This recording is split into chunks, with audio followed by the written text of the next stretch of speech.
everybody. Welcome to Top of the Hops. I'm your host, Mike Riker. So excited for my guest here today. He is what he called himself a SiriusXM lifer. He's the manager of NBA Radio.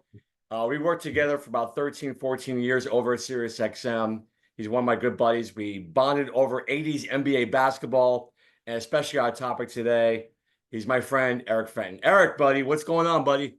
Riker, man, a long time no see, no talk.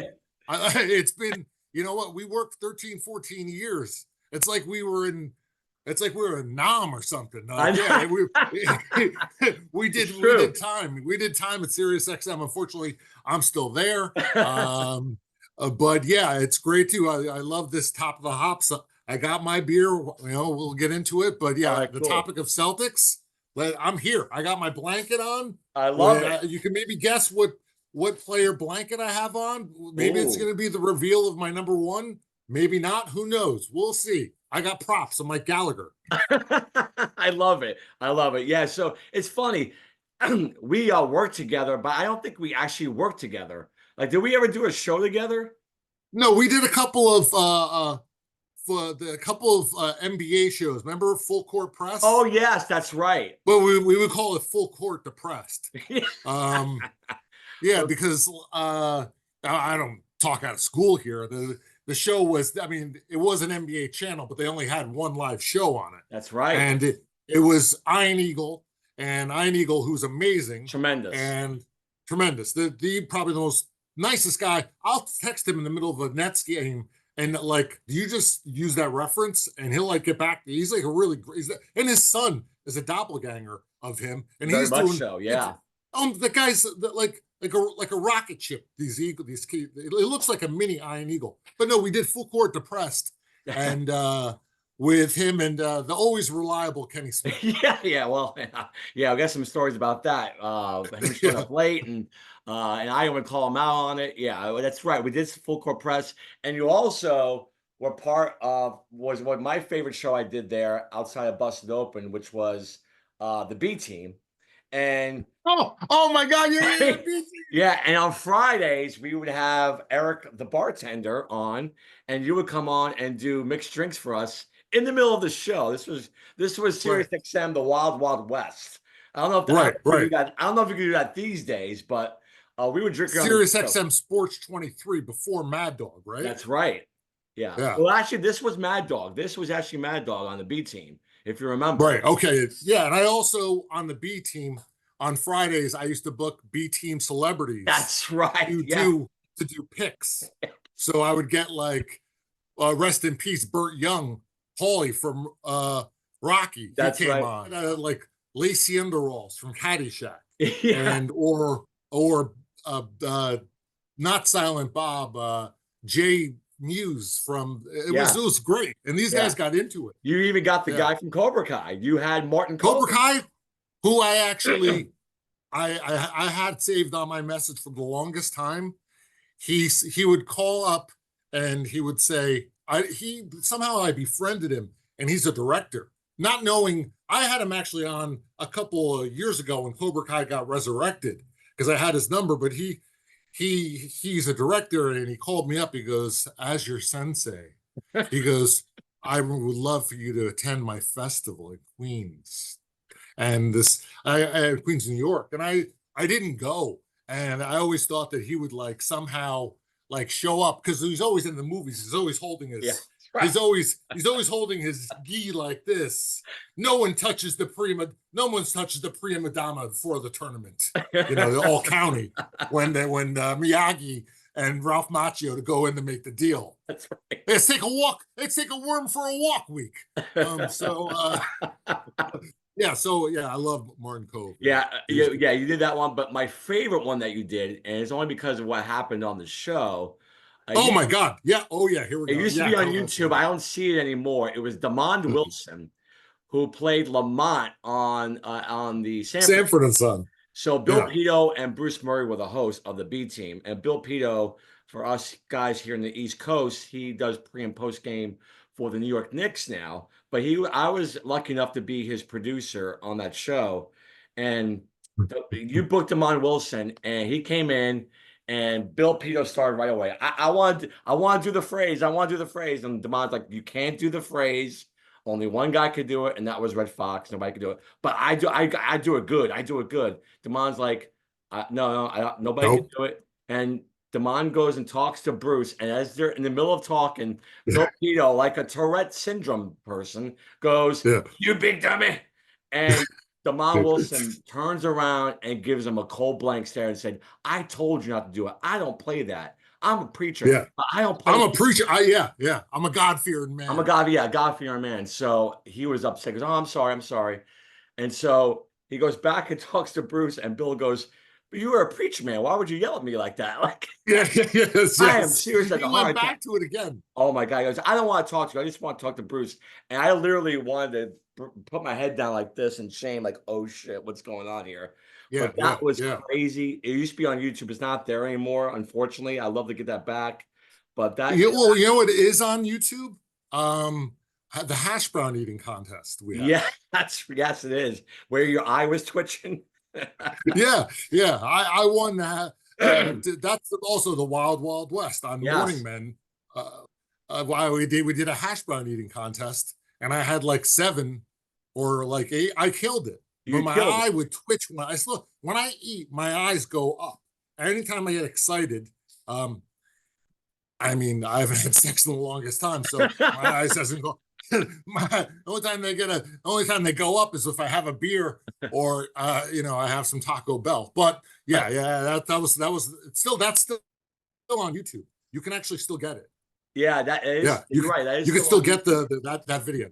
Yeah, Yeah. that's still on YouTube. And not to you got yourself in great shape after that because I remember, Oh. you were a little on the No, no, heavy no, no. side. I was a fat ass. I was actually I the didn't say picture. that. No, listen, the picture that changed my life, and Justin Termini, host on NBA radio, has it as a screensaver. Uh, Clyde Drexler came in studio, and I was bothering. I have a thing with Clyde. Not I just was. I thought that Blazers team, they should have been better than they like. I don't know. I just Yeah, it's always something. I don't know what it was. When he went to the Rockets and won, that was cool. But I love Kevin Duckworth. I love Petrovic. But when he came in after the interview, I started peppering him questions about Kevin Duckworth and Buck Johnson, like all Buck and Williams. I Yeah. took yeah, Buck Williams, not Buck Johnson. So I took a picture with him, and they posted it on early days of social media on Sirius, and I was so heavy compared to the athleticism of like a 60-year-old Clyde Drexler, or when he was in his 50s. Then that was the rock bottom moment, and we've actually become friends. When I've booked him on NBA radio, Oh wow. I sent him that picture, and he's like, "How's the wake?" So like, born out of that, it's still a story. Still like it's and Justin Termini, who hosts on NBA radio with Eddie Johnson 4 to 7 on, he still has that as a screensaver.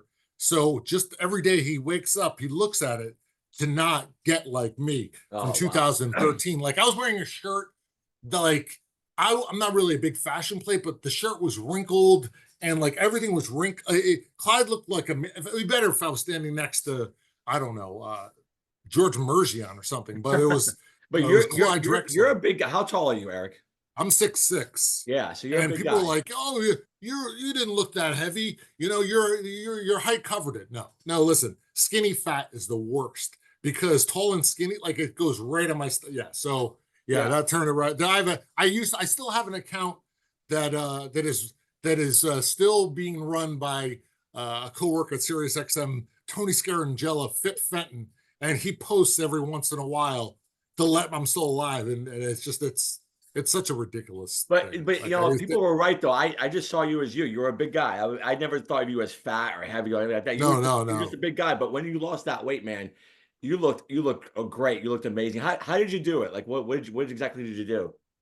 I At the time, my father was like he just got diagnosed with cancer, so I was trying to do something to uh like positive to like health wise, and he was in great shape, but I was like, you know what? I went to see my doctor, and he's like, you need to lose like 15 pounds soon. And I was almost 300. I was like Wow. 296. Okay. And I stopped smoking cigarettes. I was a big beer and cigarette drinker. Well, Like I welcome to my never, show, yeah, Eric. yeah. Listen, I was this guy. Never bought a pack. Okay. Never bought a pack. But 3 or 4 beers in, I was the guy outside, have the bum and smokes, parliaments, you do the parliament blowout. And I'm like, I'd have 7 cigarettes on a Friday night. Oh And wow. I feel it was bad. It was bad. Yeah. So I stopped smoking and I picked up running, which I hated. I would literally, I remember when hurricane, what's the hurricane that was big? What was the thing in New York City? Oh, Sandy. yeah, it's 2012. Yeah. Yeah, and we for work, they shipped us in, and we had to stay. I had to stay there for a week and stay on the air. And I remember the New York Marathon got postponed, and I remember being drunk one night and seeing on the news all these marathon runners. Oh, we're so sad. I'm like, you losers, who cares? Yeah. Do you know how much I ran the marathon in 2015? You're prepping for that for a year, and if you're like, Yeah. that's huge. So yeah, I picked up running, and the weight came off, and I added some weight training and stuff. So I've been able to keep. I put some weight back on when I actually was sick with cancer myself, and I've actually taken it back off. I do this thing called Orange Theory, and it's like hit workout, high intensity workouts, and I still run.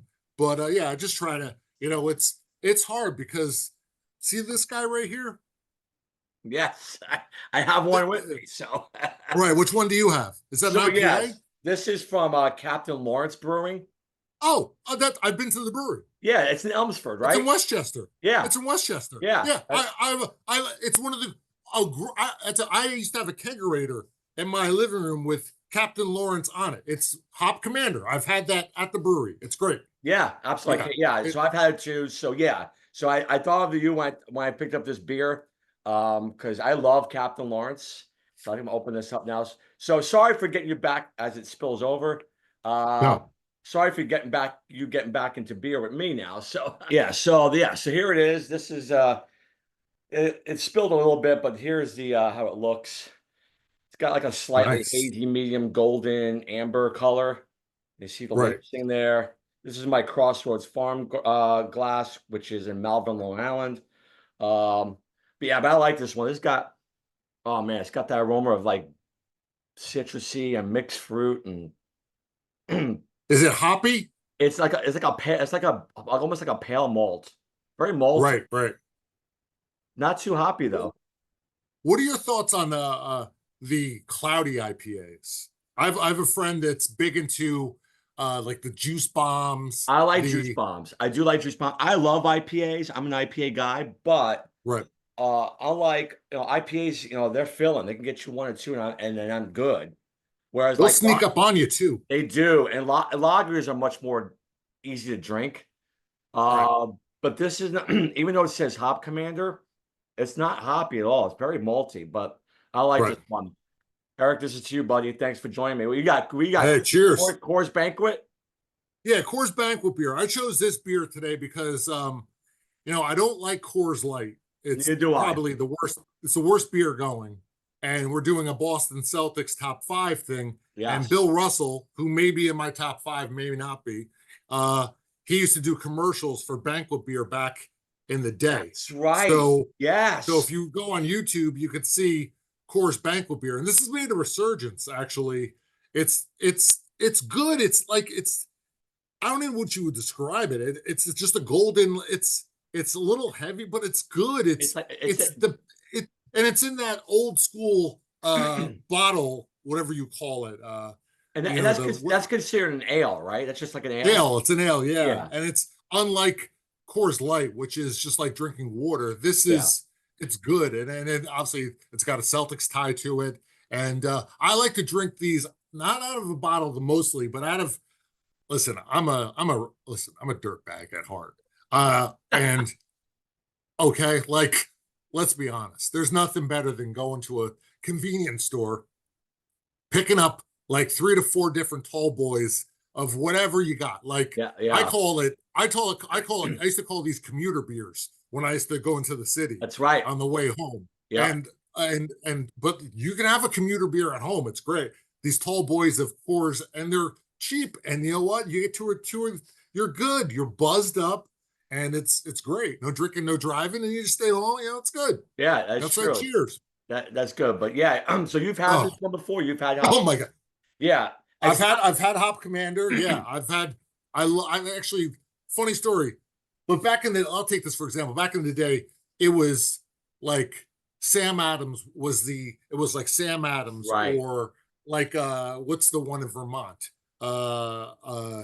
Juice. My head. But take Sam Adams. Like there's only like a handful of craft beers Right. That's because true.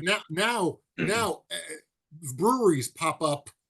It's Like there's crazy. breweries everywhere, Yeah. and they're so great. They're I mean their backdraft. You have, you know, you're there at one. It's, and there's something about going to a brewery that's awesome. It is. I mean, it's a whole experience. The smell when you walk in. You could bring. I have a dog. It's normally they're dog friendly, Very much so. and Yep. I'm a single guy, and I have not recently single. Listen, all the ladies who watch this, I have a dog, and my dog is. I've not used this dog yet to try to pick up chicks yet. I use this reference. It's actually a Star Wars reference. Um, my dog actually, if you were to actually put in Star Wars, it's like the Death Star. And my dog is now fully operational. I plan on using it on a form of Alderaan. And, you know, chicks love, oh my God, uh, like women, Oh, I love they dogs. go in groups. They love brew pubs. It's like, oh my God, fall. All the girls are wearing their Han Solo boots. Let's go. It's happening. But No, but all of a sudden now no, but you're I right mean, about you're right about breweries, Eric. And I've mentioned this on another show. Like, it's different from going to a brewery than going to a bar. Much oh, to me, it's a much better experience. it's, Like you said, it's kid friendly, it's pet friendly. You know, yep, people are not there to get drunk. They're just there to enjoy themselves, enjoy a day out or a night out. And you know, right. people are not there to get drunk. They're there to enjoy a nice experience, enjoy a couple craft brews, and then go about their day. You know, so Yeah, it's a nice experience. You could do during the day. You could, I mean, it's outside. There's always a form of live music. yes, Um, yep, and there's always something going on. And it's just, it's a good vibe. it And is. I have nothing against bars, but the tonal shift seems to be like bars. There's that forced, I don't know what it is. The bar scene, it's not, I don't know. I bartend forever, and it used to get packed. The bars, I don't feel like bars, the sports bar is not where it is right now. I feel like this, I think it's gone to the brewer, to the, you know, to breweries. They're great, Yeah, and no they're doubt. also, they're cost effective to make. I mean, for owners and stuff, and it's, I don't know. I love the woodwork. I don't know what it Yeah, I is. know it's I great. get, yeah, The atmosphere is so tremendous, and I love going to breweries more than bars. I can't remember the last time I was at a bar. right. Me and Nicole only go to breweries, so it's great. And yeah, Captain Lawrence is one of my favorite. I've never been to their brewery, but I Yeah. always love their beers, and this one's good. This is, you know, like I said, for an IPA, this is not hoppy. It's very malty almost, and Mm, it's got like a little mixed fruit to it too as well, but it's very well balanced. It's medium bodied, but it's like got that biscuity malt taste to it, which I like. right. It's really good. You have to make the trip to go there. I went there once, and this is what's so cool about a brewery. I was there, and they didn't have live music, but the guy who was one of the bartenders there, and it's a vibe. This guy Yeah. had on an Iron Maiden t-shirt, and I had like 2 beers in me, and the girl I was dating, she goes, here we go. Here's your buddy for the next 2 hours. Because like if you're wearing a heavy metal t-shirt, something to do with the Celtics, or like an obscure 80s, like I'll bird dog you all day. I will literally So I said to or a him, nice Smith shirt or Morrissey shirt. yeah, more. Oh my God. Dude, the Pope of Mope. I tell you what, I cannot, me, there's not too many, like a lot of guys, you know what? There's something, Morrissey is, oh my God. Panic came on the other day and I thought of you. Hang the DJ. I, Just hang him. I think I have to start another show. Me and you could do. Morrissey. But I said to and this is when when people had iPods, and I said, what? And I said, could you put on some Maiden? He goes, yep. Boom. And he started playing Maiden, and I'm just sitting there drinking. My girlfriend at the time's like, I guess she's having fun listening to Power Slave in its entirety. Like it's like 1984, but I had a great time. And Captain, I mean, it's. I used to have a kegerator, like I said, and I used to get Right. sixtels of Captain Lawrence, and I had the tap and everything, and it's great. It's Yeah, just a I've had a bunch really of their great beers. atmosphere. Yeah, I had a bunch of their beers, and then this was part of a mix pack at my beer store, and this is one of them. They had the Citra Dreams, I think it's called, Okay. which is really good. So yeah, this is one of the better ones. I like this one. So yeah, so here again, here's to you, Big E.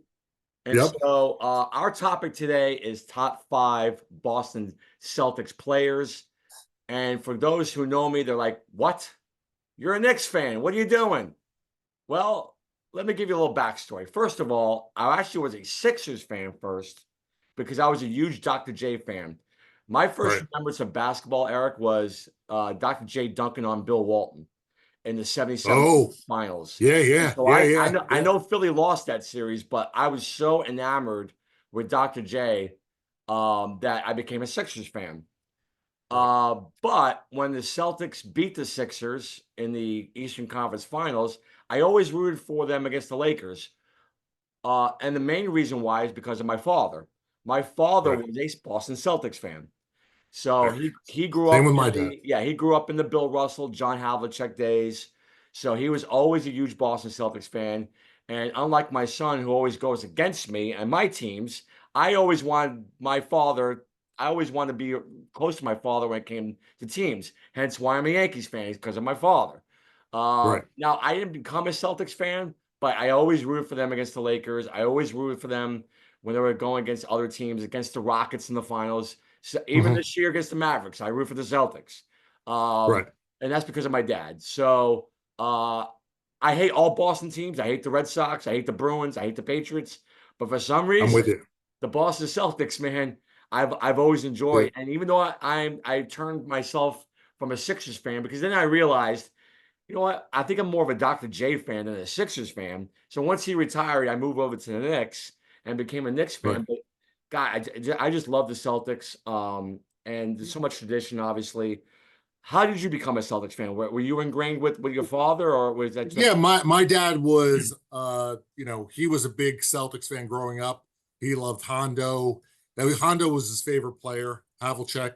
Uh, my dad too? Bill Russell, but he always talked about Havlicek, how he never stopped moving. Like Yeah, he was just the way he got to the ball and the way he, set himself offensively, and he loved Havlicek. And then as when he took my first basketball game, I didn't like basketball really. Like I'm a tall guy, so I was always constantly being pushed to like playing basketball. I just wanted to like play Dungeons and Dragons yeah. and chill out. But my dad took me to my first game. It was a Celtic Nets game at the Brendan Byrne Arena, Wow, and the Nets had nobody, like Otis Birds, like nobody. They just wow. had a bunch of nobodies, and Michael I remember Corey. Burt. Yeah, Michael Corrin. Yeah, Yeah, yeah, Was Joe Barry Carroll's on that team? yeah, Joe Barry Carroll. yeah. But and Bird, I fell in love with Bird, and my dad was so excited. I just, that's how I through watching the Celtics. And if it could have been any team that night, I don't know. It just resonated. It was a perfect. My dad, he didn't force it. It just kind of happened naturally, and Right, we would always bond over the Celtics. So yeah, and it was Bird that drew me in, and it's like you said, there's something about, and there's the people that I know that hate the Celtics that throughout, what it may be, but there's something universal about the tradition, the parquet floor, the Yeah. banners. They don't sell it. You go to the Boston Garden. Well, I've been to the Boston Garden once, the old Garden. They don't put up Atlantic Division titles. They don't put up in-season tournament titles. They Right. only put up one thing: championship And banners, that's the way it should and be. retired numbers. Right. There's nothing. Yeah. There's a thing called Celtic Pride, and not the movie, but which I still like, and I still breaks my heart that I like. And Larry Bird's in that movie. It's a great cameo. Check it out. But no, yeah, there's something about the Celtics that there's a universal likability about them because I don't know, they just the 80s were, I don't know, and every decade they were great. They had some type of run. So Yeah, that's true. yeah. Yeah, yeah. I always enjoy them. I'll just a little spoiler. For my top five, I only put players that I actually watched. Uh, I'm doing that too. and that's just for me. I don't remember. I remember a little of Havlicek, not much. I'll be Yeah. honest with you, I do remember Dave Cowens. Unfortunately, I remember Cowens as a Buck, believe it or not, more than a Right. Celtic. He played 1 year with the Bucks, and for some reason that resonates with me. But I don't remember this, the Bob Cousy's or the Bill Strong. No. So I can't put those guys. I didn't physically watch them. So my top five are basically from when I started in '77 till now. So Okay. yeah. So let's start, Eric. What do you have at number Yeah. five? Okay. Number five, you know, I'm gonna go with it's gonna be Kevin Garnett. Number five is Kevin Garnett. Now, Good. uh, uh he's he didn't start out with the Celtics, but he restored Celtic pride with Boston. Him coming to Boston with the McHale, Danny Ainge, Yeah. him coming, and he changed the culture of the Boston Celtics in one season. That turnaround, when they got him, they were it's the greatest turnaround in the history of the NBA, and they end up winning a title that year. And they completed everything they wanted to do out of that 1 year. I mean, Garnett is, you know, hearing stories about him, the greatest. Like, this guy was out of his freaking mind. Hmm. Like, he would talk to himself before games, get him fired up. I still just want to watch a video about Kevin Garnett. How he would train in the off season. He ran miles in the sand in the morning, and his quote was, "I want to work out because when I'm tired, you're tired, but when you think I'm tired, I'm not tired as you think." He had this great Kevin Garnett Wow. quote, and he set the tone with these Celtic teams. Yes, they should have won more than one title. I don't call Doc Rivers Glenn. I don't call him Doc. There's only one Doc, Yeah. and that's Dr. J. I call him Glenn. Glenn Rivers. Glenn Rivers. We should have gotten more titles out of them. 2010 probably is the biggest. That broke my heart the most. Yeah, it Losing was a to the tough series. Lakers. Yeah. That broke my heart more than the sky hook in 87 over. When you go back and you watch something like a movie and you think Joe Pesci's not going to get whacked in Goodfellas, Yeah. and and I go back and I watch that hook shot of Magic coming down the lane over Bird, McHale, and Parrish, and it goes in every fucking time. I know. And that changed. It's funny you say that because every time I mean, if you remember, Bird had a shot at the end I rimmed and it the rims one. out, and I think Far it goes in corner. every time. Yeah, that's another one. Yeah. Trust me, he came off that pick, and he was falling out of bounds, and you could see the Lakers. I've watched that more times than I've masturbated to Elle Macpherson. Okay. But yeah, but you're right. You're right. That Bird miss. If you think about it, that '87 team. I know we're talking about Garnett, but that '87 team had no right to be in that series because, I mean, everybody was injured on that team in '87. No. How they beat the Pistons that year was incredible. Right.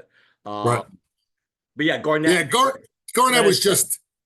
Yeah, he's great. He's great, and I always loved him with Minnesota. I just always loved his intensity, and I even liked when he went to the Nets. When the when the Celtics, when Danny Ainge fleeced the Nets, which Yeah, ended up being Tatum and Brown, and winning this shit. right. Like, it's unbelievable. It I like is. the just he just there's something about him, and he took on Celtic pride. He got and he's a guy that held grudges. When Ray Allen left, he didn't talk to him. He didn't talk to Yeah. Ray Allen, one of the biggest traders of all times. I he is a he, I still don't. I still will not. I know he got. There's everyone's except Rondo still hates him. Everyone's been kumbaya. I will not. Ray Allen, you're a traitor, and you. You're not. You're not God gonna. damn it. You're not gonna. You're not gonna like my number five then. Okay. All right. Go for it. It's No, Ray but Allen. it is. It is Brown, and here's why. Okay. You gotta remember, I'm not the big huge Celtics fan. So Okay. I'm looking at this as a player only. So when I think Okay. of Ray Allen, of course you don't think of Celtics. My other four you definitely think of as Boston Celtics. Right. I've always had a thing for Ray. I was a shooter in high school, so I always loved Right. hitting the outside shot. And I always loved the way he played, the way he come off those picks, those Right. quick releases. Um, and I'll be honest with you, Shuttlesworth. what's that? Jesus Shuttlesworth. Yeah, yeah, exactly. Jesus Charles, right? Yeah. So I always loved him as a player.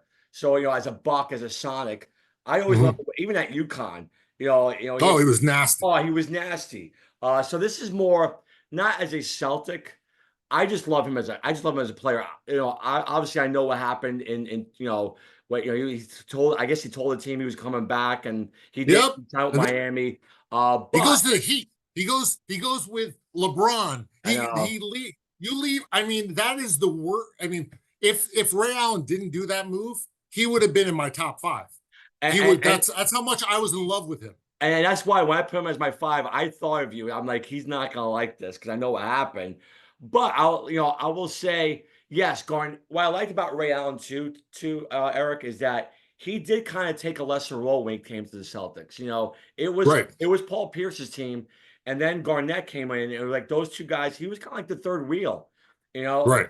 and so his scoring dipped. He wasn't getting as many shots. I know he struggled in that series against the Lakers, but that No. No. that incredible comeback against the Uh, Lakers, he was great. And before YouTube, I could bring up YouTube on TV. Like, I had that game recorded on my DVR, and I had to switch my cable box, and they're like, "You're gonna lose your D." I go, "I'm gonna lose games. I'm gonna lose game five." I'm like, "What?"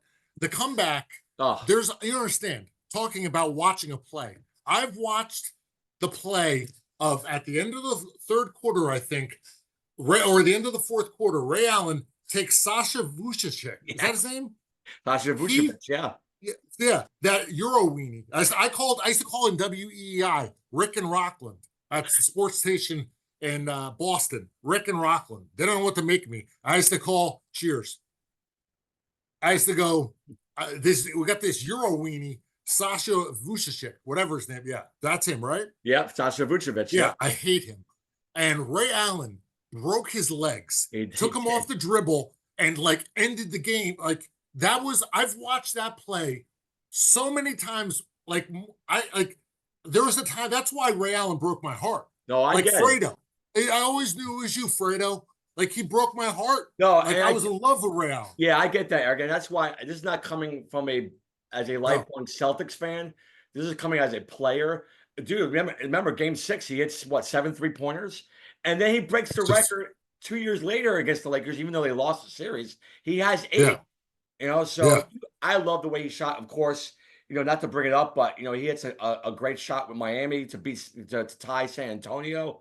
And let's be honest, I hate that shot. no, I get it, but let's be honest, No, Eric. If he doesn't hit that he's shot, unbelievable. LeBron again fails again. Nope. You know, I know. And I'm so here for any LeBron James failures. no, I get I it. am. I understand. I know.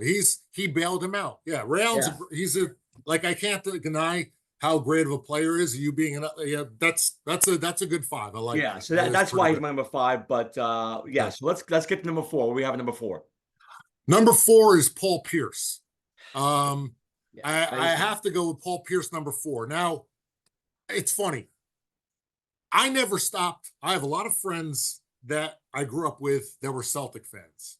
Kind of, and when Bird and McHale and Parrish, when they all left, and the lean years of the Patino Celtics, the it was just nobody. You had Eric Montross. I had an Eric Montross jersey. Yeah. I bought a Vin Baker jersey. Every year at the draft, I would hang my Montross jersey up. And the year we didn't get Duncan, I swear to God, listen, I stuck with the team. I never veered. So Paul Pierce was the conduit from Bird to, he was the next superstar. And I loved Antoine Walker. And Yes. those two together were great. I loved him. Trust me, I book him as a guest all the time. I have a street sign in my living room that says Antoine Walker Boulevard. His name was employee number 8. I once took a sign to the Meadowlands in a playoff series. You can't stop the Walker wiggle. And he used to do the shimmy. Yep. And I went to go get a beer, and these teenagers ripped my sign up. So, yeah. But Paul Pierce out of Kansas, he was the face of the Celtics, because after Bird, there was nobody. And Paul Pierce, unassuming, is actually he is so underrated. Very much so. Very much so. And because he was nasty. He was nasty. He had that Bird-like just like dagger mentality of, I was at the game where they played the Pacers when he was, when he's dribbling, and who's guarding him? What's the guy with the headband? He came out of high school? Not Jonathan Bender, is it? It could have been Bender. Okay. Yeah. And he's like talking to him, and he nails that 3 at the buzzer. And what he did in the finals, the way he played against Kobe, Yeah, he was a problem for Kobe, because the way he in that first finals, he was just doing, like, he outbattled LeBron to get to the finals.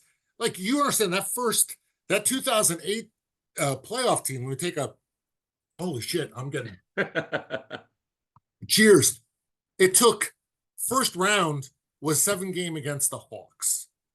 It was a 7-game series against LeBron, a young LeBron, on a team that really didn't have a lot of great players. But they battled. Pierce battled them out for that one, and then they beat Detroit.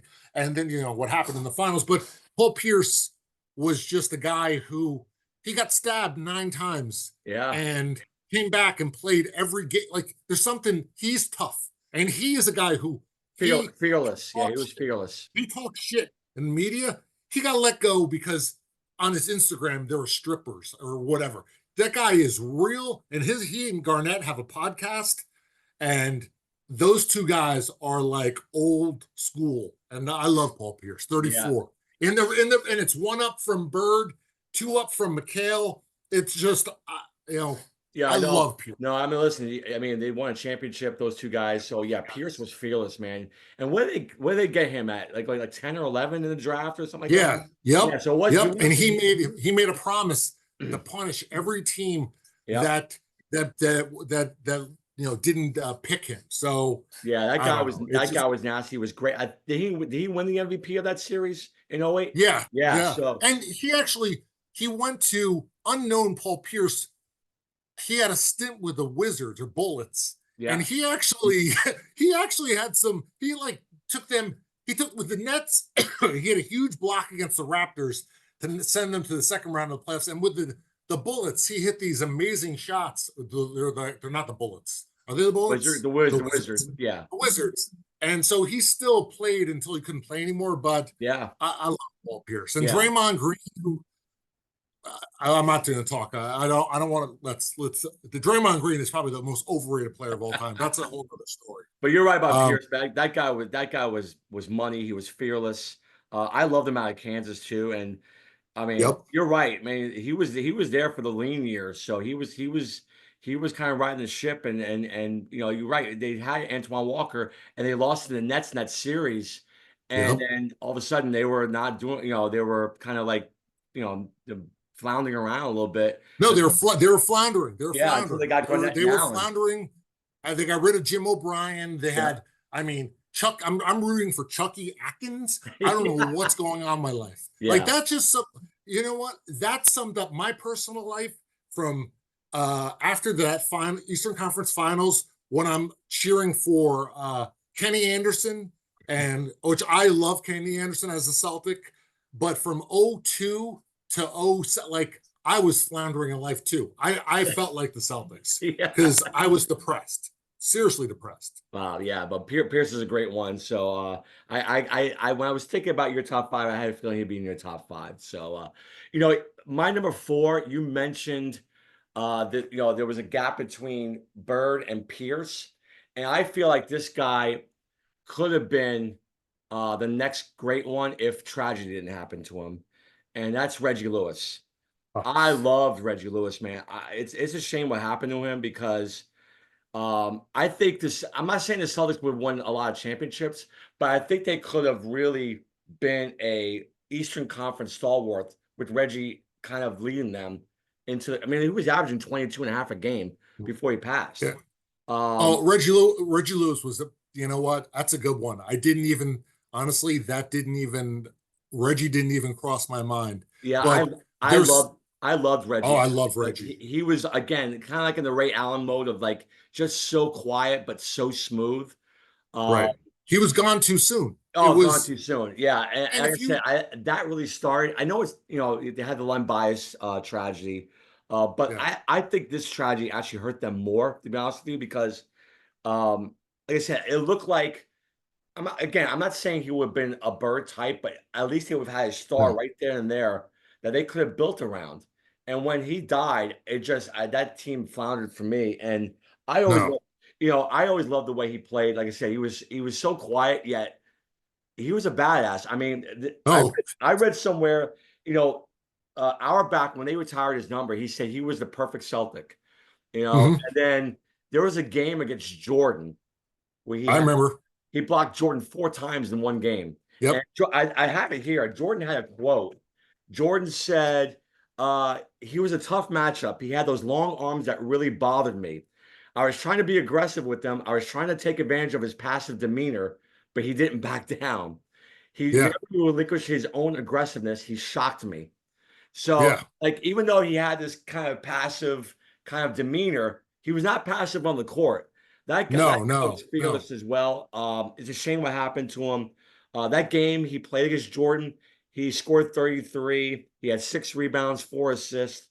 It just shows you that guy was going to be a great one. He died at the age of 27, Eric. So what It's what could have been? It's unfortunate. yeah, and you touched upon I have this like I have in my apartment in the Celtic wing, I have two Len Bias framed Sports Illustrateds, and I have a Reggie Lewis one too. If the just talk about the Celtics, if the Celtics would have got Len Bias, Mm, that would have helped Bird's career. He wouldn't have to play. Casey Jones wouldn't have to put all the minutes on him. right. He would have. That I'm telling you right now, that mini skyhook, whatever, that wouldn't have happened if Len Bias.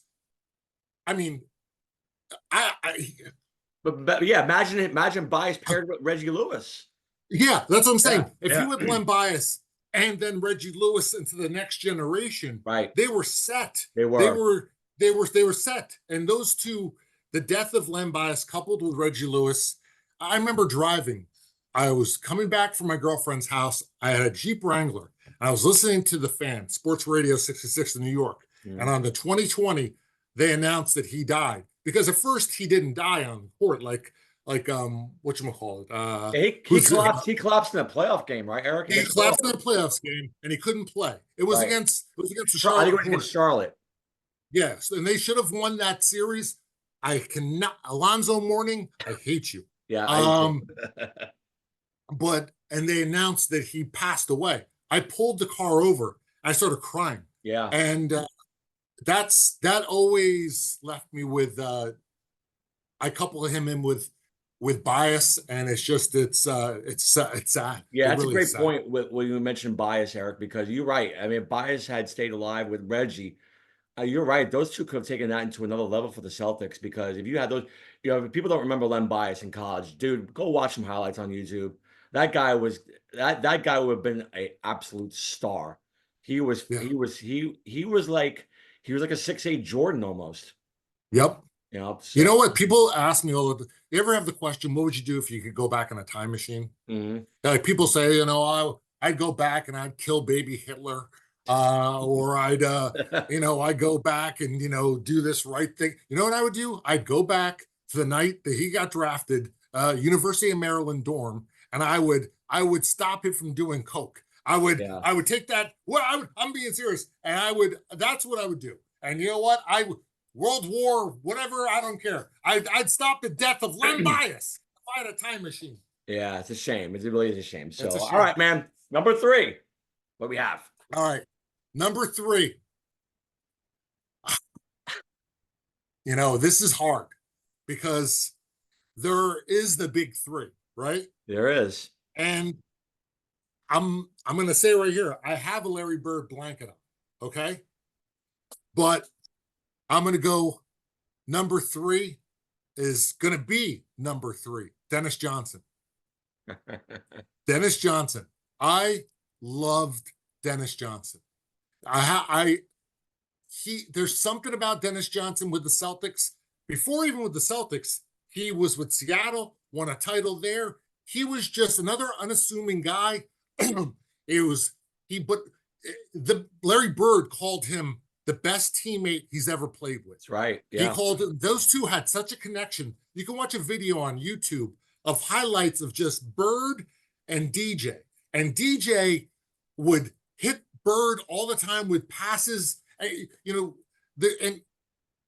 two things about Dennis Johnson. If they needed a bucket and he's 0 for 7, 0 for 8, or whatever, and they kick it out to DJ, Bird's double team, DJ would always knock down that jumper. Yeah. Always knock down the jumper. And one of the biggest plays in the history of Celtic basketball is the when Bird stole the ball from Isaiah. But they don't talk about the layup that Dennis Johnson made.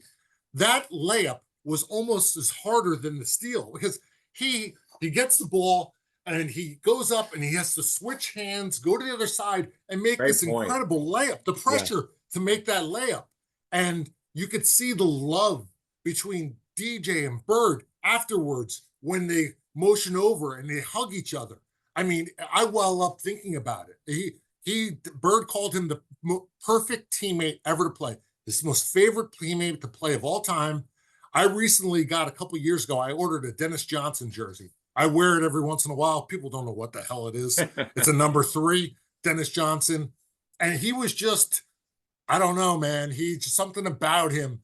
He was leaner in his younger years. But when he was older, he had like this this uncle vibe to him, like DJ. Yeah. He was cool, man. And the way he would shoot his free throws, he had these big wristbands on, and he would wipe his hands That's both right. times. That's right. And the way he would shoot a free throw. So DJ is my number 3.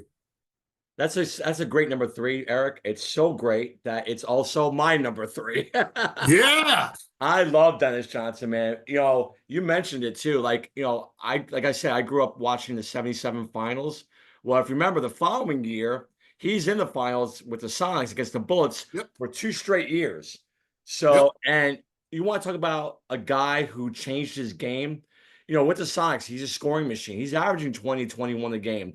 Even with Phoenix, he's a dynamic player. He comes to Boston, by the way, for Rick Roby. What a great trade. By Auerbach. Another classic Auerbach move. Yeah, I mean, just amazing. And he totally changes his game. He doesn't have to score because you got Bird, McHale, and Parrish. Remember, 80, what did they get him? They got him in 84, right? So yeah, so they got him, 82, they had lost to the Sixers in 7 games. They had Tiny Archibald, who was kind of on the down of his career. They got swept by the Bucks in 83. So they had to make a major move. And Dennis Johnson was the perfect pickup, Eric, because he played Magic in that series in 84, like unbelievable. Unbelievable. He was not. He They would was call him Magic great. Tragic Johnson, if you remember. Yeah, Tragic Johnson. That's Yeah. what my ML I mean no Cornbread Maxwell will call him, Yep. or Cheesy Johnson. Yeah, Easy Tragic Johnson. Johnson. Yep. Yep. But Yeah, yeah, I yeah. mean, He was a great defensive player. yeah, I always He on really every defensive was. team's first team, second team, it didn't matter. Even Magic even said it was the hardest guy he ever played against defensively. Yeah. I just love the way he changed his game for that team. That was so unselfish. And you made a great point about that. I was going to bring that up about the steal and the layup. You're right. Nobody talks about this layup. They all talk about the steal, but he is going in, flying in, and like you said, switching Flying in. and like He's to make switching hands to make one of the most important layups in yeah, probably in the history of the Celtics. They don't right. make that layup, they lose to Yeah. the Pistons. Right, exactly. Chase, yeah, Yeah, and yeah. he hit the game winning. I know they lost the series in '85, but he hits the game winning shot in Game 4 of that series in LA Mhm. with the top of the Yep. key jumper. Yep. Oh yeah. Oh He yeah. had such a great mid range game. But his like Right. you said, his defense and the way he just calmed that team. Uh, He was never he never got flustered. I've never, never seen him never. ever. The situation was never big enough for him. Yeah. He was always even keel, just bringing the ball up, and he never got flustered. Yeah, no, Yeah. you're right, and I implore people to go out and watch his stuff with Seattle and Phoenix on YouTube because you're gonna see a totally different player, man. He was their Right. speed machine, like, he was the guy, and Oh my God. I He mean, was. he was the He was. MVP of the '79 series. So Yep. go back and watch that. But as a Celtic, he was, I know I'm about talking about Reggie Lewis being the perfect Celtic. To me, Dennis Johnson was the perfect Celtic. Tremendous. Yeah. All right, we're Yeah. close. Number 2, what do we have? Number 2. You're going Bird or 2, huh? Can Okay, you see it? I do. I'm a little surprised. Yeah. If you would have asked me, if you were to ask 17-year-old Eric, who's your favorite Celtic of all time, it would be Larry Bird. And Larry Bird is the reason I got into watching the Celtics. He's probably, the greatest Celtic other than Russell. I mean, I don't even need to discuss the career of Larry Bird. No. If you don't know what Larry Bird is right now, you should probably go have a Coors Light. All right. Yeah. I mean, the guy is. What can I say? I mean, he is just the most clutch player, biggest trash talker. Changed him and Magic Johnson in the '80s, turned the league around. Yeah. This league was riddled with people doing drugs and bankruptcy, and Bird and Magic come in, freshen the rivalry of Indiana State and Michigan, and they brought the NBA back to I don't know. Is it popular now? I don't know. It's never been. Eric, The 80s you're right, one of the most dude. Before they came in the league, they were putting the NBA Finals on tape delay. On tape delay. I Yeah, remember that yeah. as a kid watching Friday nights at 11:30 at night. Yeah. Imagine, guys, the NBA Finals was on tape delay. There wasn't live. Yeah. That's how bad the league was. And these guys, like you said, turned it around. You're right. And Bird was something. He would always. He always would do things to keep it interesting when he played. Like the night you want to watch on YouTube, the '86 Celtics, which I think is the greatest team of all time. He was bored on the West Coast trip, and he told the guys, he says, "You know what I'm going to do against I think it's against the Trailblazers. It was against. He goes, I'm gonna play left-handed. Yep. And you can watch it. He literally." he just started shooting left. Like, it's crazy. It's crazy. You watch the best of Larry Bird, his passes, like the way he would ball fake people. And you talk about Dr. J, like the classic fight of, I have a t-shirt like that. I have a bumper sticker of Ford. That's one thing I bothered me, that they didn't get in there. Celtics didn't get in there quick enough. Barkley got punches in. You got Mark Ivoroni in there. Yeah. All they got, Andrew Toney, the Boston Strangler. But Dr. J was on the tail. Like, he was older. He Yeah, he was, was. Yeah. and I think the story was that I think Bird had 42 points and Dr. J had something, and he kept on saying the score. Every time he scored, Bird was telling him how much he had. And, he had enough and they went at it. But yeah, Larry's like, like, like Danny Ainge says in the 3-point shootout, they forgot about Larry Bird. That's all. I mean, look at him at the 3-point shootout. He would walk in and say, "Who's playing for second?" Like Right. there's stories upon stories about him talking shit and backing it up. Yep. And it's just I don't know. He could be my favorite player of all time, but he's not my favorite Celtic of all time. Interesting. Yeah, he was my dad's favorite player. He loved Larry Bird. Obviously, you mentioned Indiana State. Go watch some of those Indiana State games. There's two. I know the Michigan State one is on there, but the two games before that, one is with Yep. against Sidney Moncrief in Arkansas, where I think Bird Yep. scores like 35, and there's one against DePaul and freshman Mark Aguirre, where Bird Right. goes off, and he's just incredible. I mean, if you look at that Indiana State team compared to that Michigan State team, it was Larry Bird and like scrubs. And Michigan Yep. State, they had Greg Kelser was a good college player. Yeah. Yep. Yep. So Michigan State was by far the better team. But God, you're so right about Larry. I mean, there's so many great things to say about Larry. I mean, it's a shame what happened at the end of his career with the back injury and what could have been. Those teams. Not just Larry, but all those guys who got hurt in '87 and '88. Mhm. Who knows Mhm. what could have been? It's what happened to him. You know what I appreciate even more? I recently I got a Larry Bird uh Olympic jersey when he played with the Dream Team. Yeah, And his back, he literally, like, he was, talk about a shell of himself. was. He was, but you can watch highlights. He had some really, it was a really fun moments. He hit the first shot of the tournament from Magic, a three. And I always say, I actually ran a 5K on Memorial Day, and I was wearing my Bird jersey, and I was wearing my buddy Josh, and people were like, Larry Bird, Olympics. I go, he scored 19 against Germany. What? I had that game on video when he scored 19 against Germany. And you can watch it on YouTube. God, thank God for YouTube. Yeah, Whoever invented this YouTube. His back was, and during that time, he became best friends with Patrick Ewing. he did. Yeah, Like those two bonded, two unlikely guys that would go at each other in that what was it called? Atlantic, Am I an idiot? the Atlantic. Atlantic. Yeah, Yeah, Atlantic Division. Yeah, like Knicks, Celtics, and they became best friends. So yeah, that's crazy. Yeah, yeah, Bird's my number 2. All I right. can't wait. I can't wait to hear. I knew you were gonna be freaked. I knew you were gonna be freaked out by that. I can't wait to hear your number one. So my number two is part of that '86 Celtics, and it's the great Kevin McHale. Okay. I love McHale, man. Like that guy.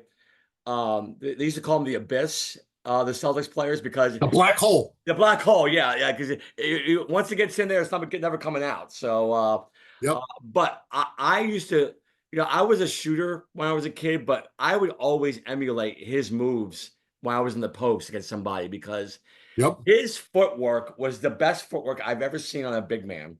Like just unbelievable some of the moves inside that post. And Barkley said he was the hardest player I've ever played against Right.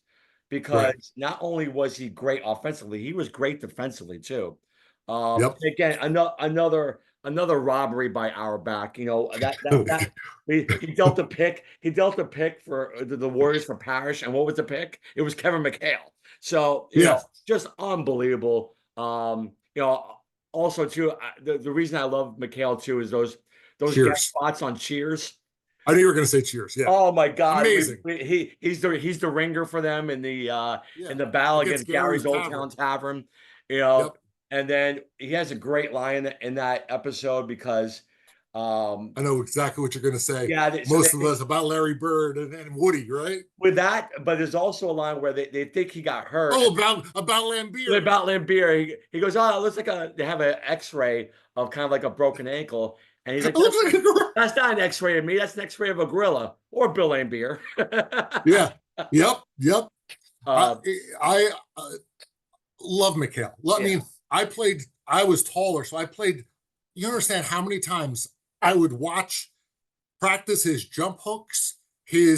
his turnarounds. Like All I those had a fadeaway book one, turnarounds. Oh, those fadeaway turnarounds. I had a book once.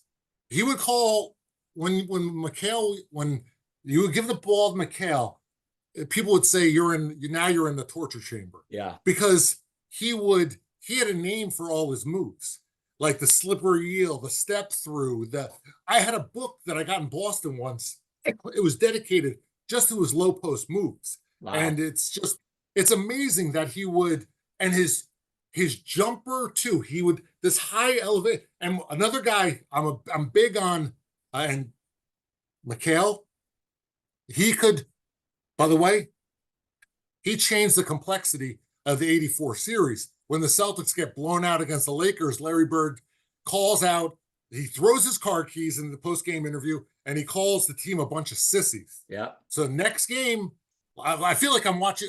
I could recite what ML Carr is saying. He says, next game, we knew it was going to happen. And Rambus, fast break, McHale clotheslines him Yeah. and changes the whole complexity of the series, because that just turn around like, you're not going to fast break us anymore. Yeah. And that I will always, McHale, like he, and that was just a regular foul. He literally killed Kurt Rambis. Oh, I It's know. amazing. Yeah. One of my favorite McHale. That was my favorite McHale move of all time. Oh, I'm sure. I'm sure. Yeah. But yeah, but and people, people don't remember, he was not a starter with them early on. He was their sixth guy, Nope. six man, won a Six six man. man of the year award. Cedric Yep. Maxwell was a starter. But as soon as he became a starter, that team even went to greater heights when he became a starter. I think he scored 56 against Detroit and then scored 42 again 2 nights later. So he had Right. 98 points in 2 games. I think it was a record at the time. And then, he's also, I have it here. He's the first player in NBA history to shoot 60% from the field and 80% from the line. I mean, Right. and the one, and this killed me as a kid. The player I remember as a kid was the 81 game 7 against the Sixers. He had this great block on Andrew Toney at the end of that I game remember. I remember. which Yep. it killed me as a kid because I was a Sixers fan at the time. But that block was the key to that game. I just love Kevin McHale. He's a fun Yep. guy. He's great on all these talk shows, and I love Kevin. He That's why my number he two. he calls in to NBA radio. Oh, does he really? Like he listens and calls in. And him dropping 56 points. Backstory on that against the Pistons. Now, Bird out of college, he went to Indiana for 3 weeks. Hated it. Hated the way he was treated. Didn't like the older players. He didn't like Bobby Knight. He didn't, he cannot stand Ken Benson. Benson, who was a star on Indiana's championship team and ended up on Detroit. Right. So Bird was, they were playing the Pistons that night, and Bird made it a point to get the ball to McHale to drop 56 points on Benson to punish him.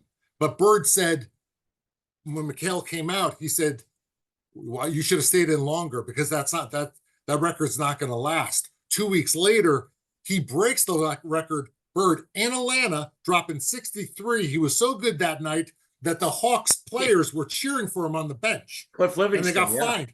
Mike Fratello fined the players Yeah, for I remember that. that. Yeah, so yeah, I love McHale. I love McHale. So I mean, All right, but I'm excited. Number one for Eric Fenton, top one Boston Celtic. What do you got? you know what? It's not Kevin McHale. McHale is my number 6. No, that is number 6. Number 1 is my favorite Celtic of all time. The most unassuming, just embodiment of just cool, and it's Robert Parrish, the Chief. I love Robert Parrish. Interesting. Another guy who had a great career. He was with the War. He came over in that trade.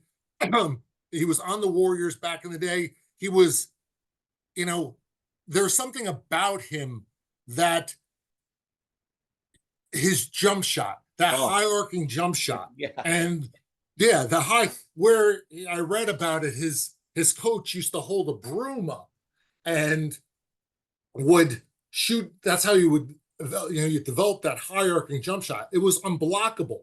And the way he would just, run the court, and he was just so intense. And like when you wouldn't expect, because he wasn't a Bird, he wasn't a McHale, and he wasn't flashy center, but every once in a while he would do the spin move and dunk, and he always played Kareem great. Yeah. And he's one of the most underrated centers of all time. And another guy, where that 87 series, we all know what happened to Detroit. Lambeer takes down Lambeer takes down Bird. Bird gets up, throws punches. It's probably one of the greatest. I've watched this fight a million times, and he doesn't stop. Bird today still hates Lambeer. Takes the ball and throws it at him. Yeah. Throws it at him. And the next game, you gotta watch on YouTube.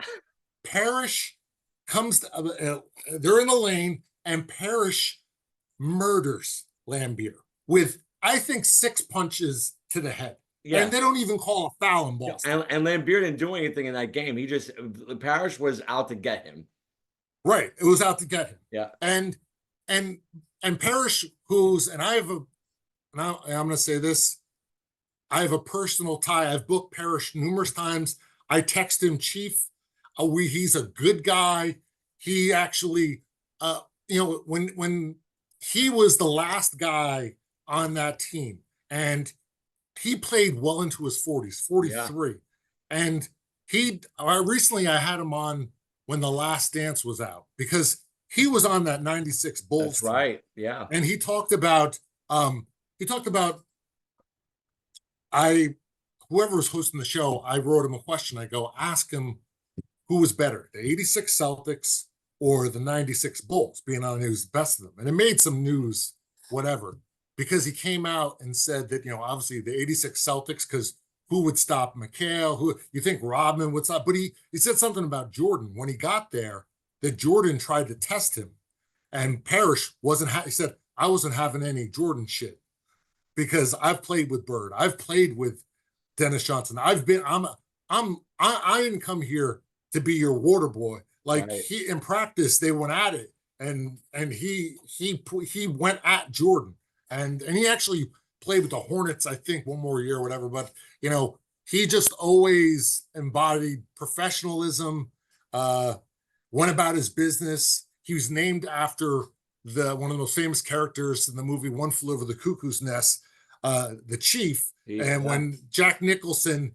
put it through the hoop, Chief, and this tall Indian guy, and then with the basketball team when they played the psychiatric workers, whatever. But it's he has a special place in my heart, Parrish. That's a good number one, man. I didn't think of him.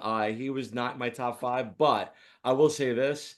He was so unorthodox, man. Like, it looked like he was. Yep. It looked like he was kind of like clumsy and he shot the ball, but somehow it worked for him. It was amazing. And you mentioned Golden State. People don't realize how good he was at Golden State. Again, that deal that Auerbach made might be the most lopsided deal in the history, not only of the NBA but of sports. Getting McHale Parrish the same year is incredible. Yeah. I mean, you're right. He was unassuming, but he was so key to those teams. And like you say, he played so tough. Right. And you watched the Celtic fast breaks. Yes. Never touch the floor, by the way.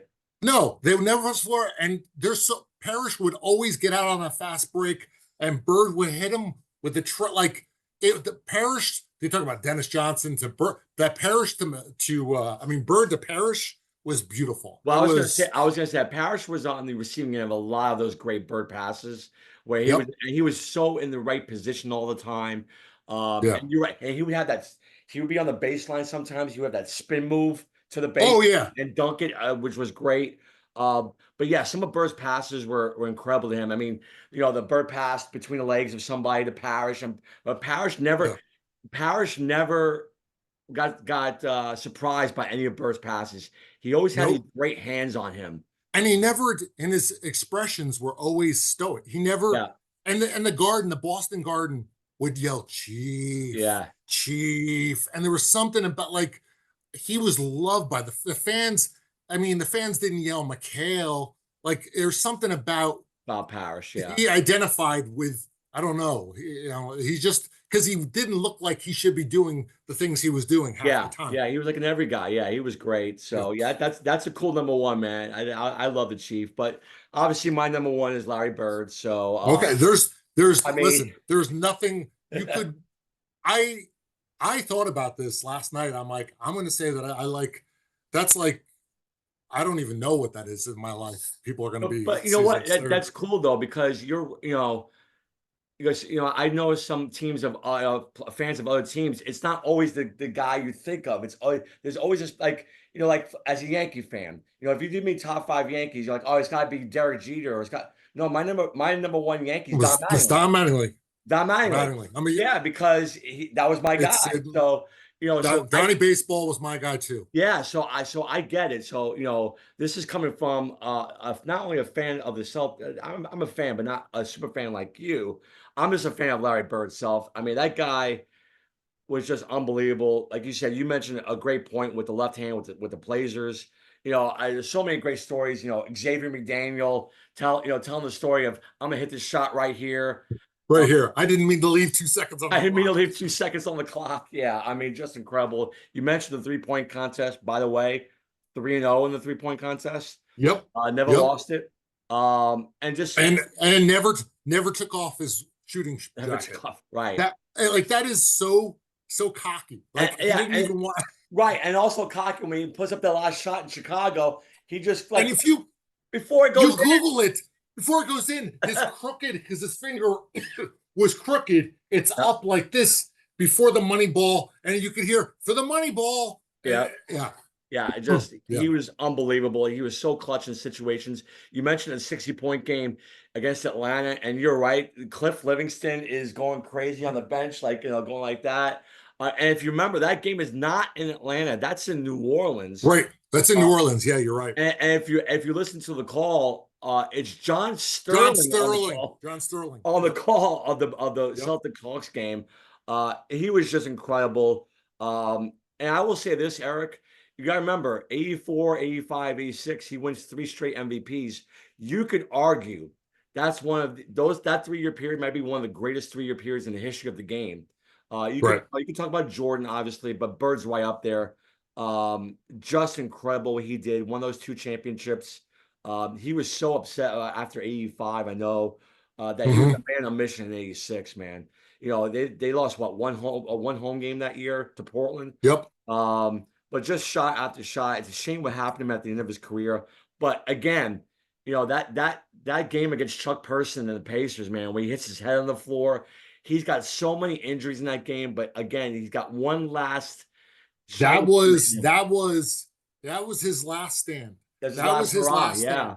That was his last hurrah because they went on and they lost to the Cavaliers. Yeah. But that was his last.